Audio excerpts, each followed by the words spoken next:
I'm Retro Hendrix and you watching MaddGabbTv.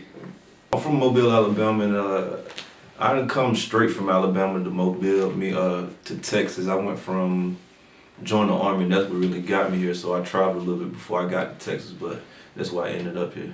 Been doing music, I say about when I was like 13, 14 years old, but when I got a little bit older and got some money, I started perfecting it around about 18, 19, 20 maybe. When I was getting that Army money, then when I got out the Army, then I really just put it, full-time with it. The first song that I ever got done in the studio, mixed and mastered, was Princess Diana, and that was with Golden Ears here in Killeen. Music part of everybody's life, so some form you with music, but then after a while, I was always shy and I was trying to figure out ways how to express myself, and I just found out music was the best way to do it, so I started doing music. Look up to, he's there right now, but Mr. Big back in Mobile, the last Mr. Big, he was a big influence in my life. He was the first CD I ever bought, so just to see his grind coming from Mobile and making songs with 3 6 Mafia, it always gave me hope that, maybe somebody from a small town like Mobile can make it. And a lot of hours in the studio. I try to make it an in and out process really, but sometimes you got to go to the studio to catch a vibe. So you could be in the studio for hours just chilling till you get that right moment, the right time, and you create the song. So it depends on the mood, the time, the situation. I'm in my own lane really. I kind of call my music mood music. I feel like I set the vibe. I got all kind of music, so I'm on rock and roll music, I'm on trap music, I'm on R&B songs, I'm on Jamaican songs. It's just all kind of, I'm real around it, so it's whatever really. I ain't gonna say Killeen slow. Killeen is Killeen. It's a good place to build a good home base, because if you get in the city, they will show love. And it's always, of course, to branch out, man. Austin is the music capital of the world, so why not branch out, at least out to there and surrounding cities. But Killeen as a whole, they support. You just gotta get in the city and show them love, and they'll show you love back. Princess Diana is a classic. I don't know if anybody, seen me perform or heard the song. That's always a classic to perform. I like a song called Feel Good. That's on November 35th, a project I dropped last year sometime. That always good. Big Chopper, that's out right now on my not November 35th, my I Am the Culture project. So those are my top 3 really. And Big Bad Wolf. The concept of that video, that's actually a true story I was going through with my girl really. I was drunk at the studio, came home, my guy was telling me you might want to stay home. I'm like, nah bro, I'm good. I was trying to get in the house and I just felt like my girl wasn't letting me in. And I just kicked the door and it literally broke the whole door, and I felt bad, so I felt like the Big Bad Wolf, I feel like I broke the house down. So I was just down, depressed a lot in that time. My boy Ugly with the Black Bar List, they shot the video. They real close to me, so they was really helping me out through that whole situation. So for them to shoot it, and they knew the situation, so we all accomplished what I was trying to do. They brought it to life. Retro Hendrix. When I was in the Army, when I was deployed, I was just buying a bunch of retro Jordans. I had it all of them, 1 through whatever. I would just buy them. I felt like any day I could die soon doing some of the stuff that I was doing, so I wanted to do stuff I'd never done before. So I never had Jordans, so I was buying them all. So the guys used to call me, they were like, bro, you retro. That's how they used to, identify me.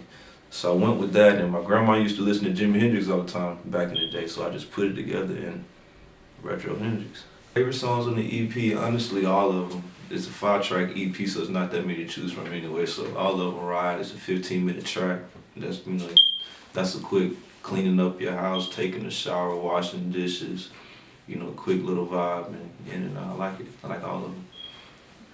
I think I stand out on other artists. Just I'm not afraid to I'm not gonna say take it to the limit, but I know all my business. I wanted to be a businessman before the artist part. Music just came, just having fun in the studio, and people really liking the music. But I really wanted to do business, so I really know the business part of music. So I think that takes me a long way more than anything else. I've worked with DJ Chose out of Houston. It's way before the hype, before you start doing the songs with Kevin Gates and all that. I did some stuff with him. I done some stuff with a lot of local people around here in Killeen. $sign D, Gary, my boy Cap, just Beat King, a lot of Houston people, man, because that's when I really was doing a lot of my music in Houston. So a lot of Houston cats, you know, kind of helped me get on. I mean, Houston way bigger than Killeen. If we comparing it to Killeen, it's way bigger. They have a lot more people spending money. There's a lot more money going through the city. So you got more people willing to invest or, you know, help out and, you know, create opportunities. I say that. You got more people able to create opportunities in Houston than I say this area that we in. Graphic designs came just, like I said, I was in the Army and I went to school, so I just picked graphics so I can cut out the middleman with graphics. As me doing my music, instead of paying a guy $100 to $200 to do a graphics, I spend like an hour or two of my time and I can somewhat come up with something pretty decent. But if it's something that I really trying to do, I sit down and pay for it. But for the most part, 85% of my stuff I did. Graphic arts and design. About to get the associates and start on my bachelor's now. I always sold t-shirts. My dad got a t-shirt business back in Atlanta, and I was branding myself as a artist. Then that just kind of turned into a clothing line, and I just came up with the name. I wanted to come up with a name that fit everybody, and I felt like culture was a word that everybody could relate to. And I just put the brand on the end of it. The year that it took off, I would say the year that it came out, 2000, I think it came 2016 or 17 is when it came out, and that was like a big year. It did bigger than what I had ever expected. It was really just something I got with Ugly, with the Black Bar list that came up with the big C for me. I put it on some t-shirts and I sold like 50 in like 2 days, and I was like, whoa, like, you might got something with this, you know what I mean? It just kept going and it just kept growing. Picked up this game.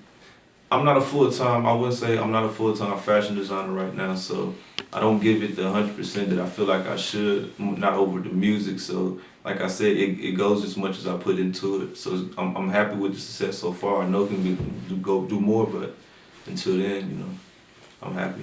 The website is theofficialculturebrand.com. And I have everything. You can check it out every month. I change it out different month. Every month we have like a sale of the month, so check it out and see what the sale is this month.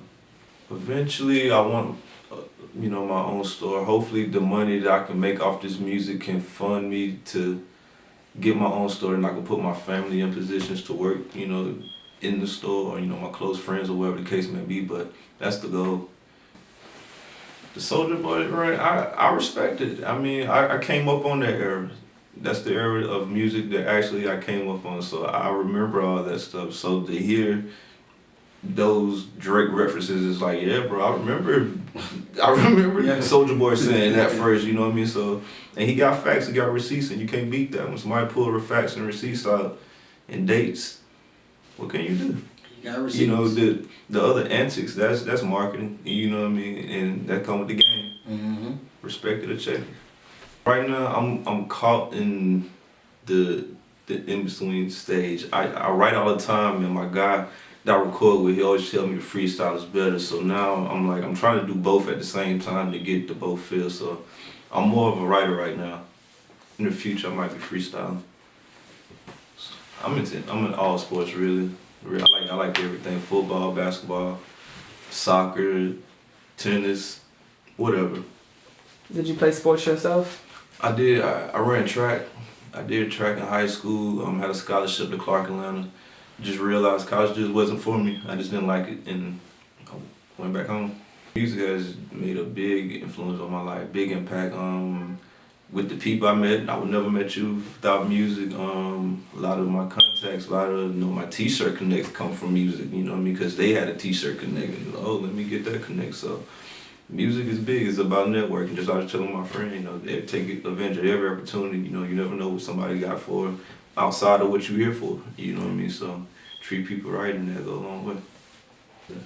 You can find me on Instagram at Retro Hendrix, Twitter at Retro Hendrix, Facebook at Retro Hendrix, YouTube Retro Hendrix. You can find my music on iCloud, not iCloud. iTunes. Man, everything Retro Hendrix really. Just type in Retro Hendrix, I'm gonna come up. I swear to God, I am. No cap. In all caps. In all caps, real shit though. In this music industry, I know that a lot of people, this been a topic lately, really own your masters, own your stuff, don't give that stuff up. That's the stuff that, like people were saying, it makes your family eat after you're done with music. So own all your music and don't sell your soul for the money, man.